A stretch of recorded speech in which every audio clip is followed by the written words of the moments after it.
Welcome back. In today's adventures, we find ourselves looking for Nevada State historical markers numbers 61 through 65. So now, we find ourselves 109 miles away from our previous marker number 60. Located on the west shoulder of US 50, and not too far from the turnoff to the world-famous Bunny Ranch, is going to be our next marker number 61, Mound House. Mound House. Mound House was located 1/2 mile north of this point, originally constructed in 1871 as a station and siding on the Virginia and Truckee Railroad. It served for some time simply as a wood and water stop. In 1877, a post office was established. Mound House came into its own in 1880 when the V&T began construction of a narrow-gauge railroad from here to the mining camps of western Nevada and the Owens Valley region of California, named Carson and Colorado. It turned Mound House into a booming shipping point. The Southern Pacific Railroad purchased the C&C from the V&T in 1900, just prior to the Tonopah Silver Strike.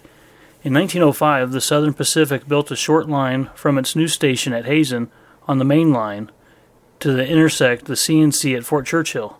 The Hazen cutoff took most of the booming Tonopah Goldfield business away from the V&T. From 1900 to 1920, extensive gypsum mining and milling operations to produce plaster were carried on immediately northwest of Mound House. The narrow gauge line was abandoned from Mound House to Fort Churchill in 1934, and the V&T track from Carson City to Virginia City in 1938. Within a few years, Mound House had disappeared. Nevada State Historical Marker, number 61.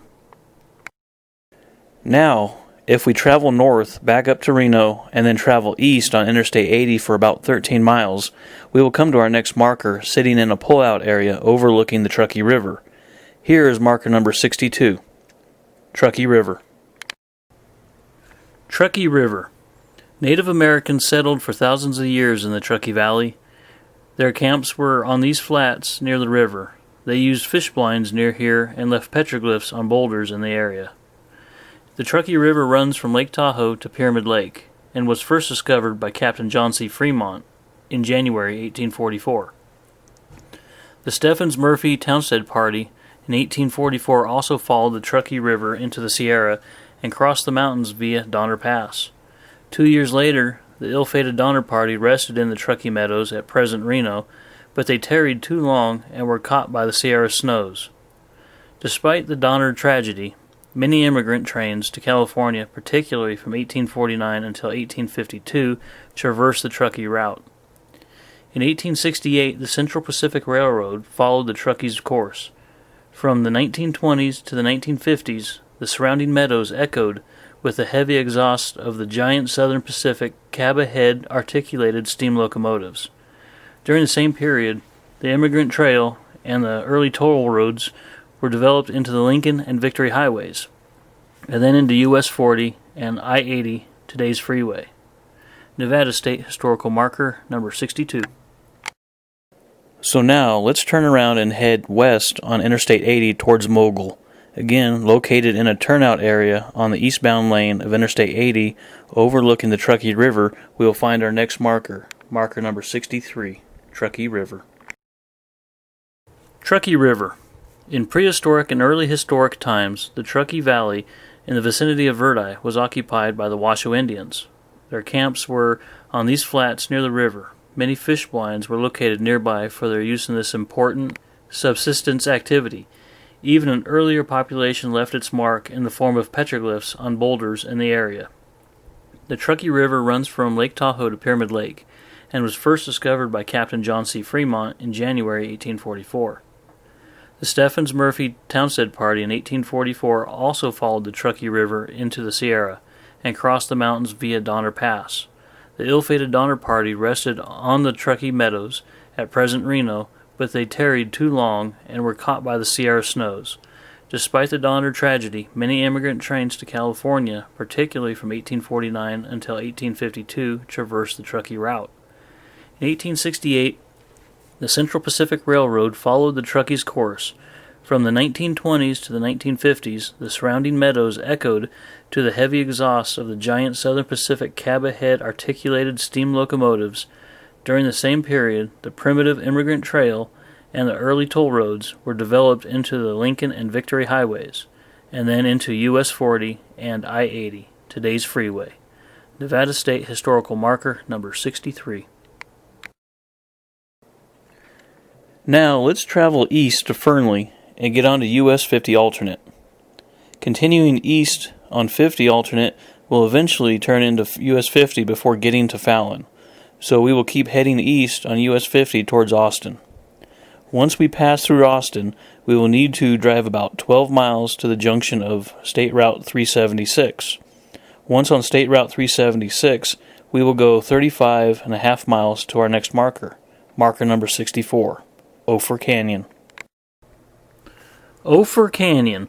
Well up into the canyon above, the massive stone foundations of a costly and splendid stamp mill, as well as the stone walls of an elegant office and mansion, are visible. This is the site of Ophir, now a ghost town. In 1863, S. Bolaron discovered ore at Ophir. In 1864, the Murphy mine opened and became the leading local producer. In 1865, a 20-stamp mill was completed, costing over $200,000. This included the first experimental steady-felt furnace ever built. When the Murphy mill was built, the town of Tiobe City was established, growing to a population of 400. Through poor management, the work in the mines declined in 1869. Ophir was almost deserted. In the 1880s, the mines were reactivated, and Ophir had another period of prosperity. By the 1890s, the town was deserted, but some mining activity at the Murphy mine continued sporadically into the 20th century. More than $3 million worth of gold and silver were mined from the Murphy vein and from surrounding properties. Iron, copper, and arsenic were also found in the area. Ophir managed to have all the accoutrements of a large community, including a school, a church, various lodges, and, of course, several saloons. Nevada State Historical Marker, number 64. Now, if we drive back north to US 50 and head east to the outskirts of Eureka, we will find State Route 278, and then we will have to head north on State Route 278 for about 78.5 miles. There, we will find our next marker, marker number 65, Palisade. Palisade. Located in the tank-like depths of Palisade Canyon, Palisade, first named Palisades, was surveyed and laid out by the Central Pacific Railroad in February 1870. During the 1870s, it rivaled Elko and Carlin as a departure point on the Central Pacific for wagon, freight, and stage lines to Mineral Hill, Eureka, and Hamilton. In October 1875, with completion of Eureka and Palisade Railroad, Palisade became the northern terminus and operating headquarters for this little 90-mile narrow-gauge line stretching southward to Eureka. Between 1875 and 1930, the town was the principal transfer and shipping point on the Central Pacific, which later became the Southern Pacific, and on the Western Pacific Railroad after its 1909 completion. At its peak, the town boasted a population of 300. It was a self-contained community, and railroading was its business. There were passenger and freight stations, sidings on both the Southern Pacific and Western Pacific Railroads, and a large ore transfer dock between the narrow gauge and the standard gauge lines. All Eureka and Palisade, Eureka, Nevada after 1912, headquarters facilities were situated here. After the narrow gauge line ran its last train in September 1938, Palisade went into a long decline. The post office was finally closed in 1962. Nevada State Historical Marker, number 65.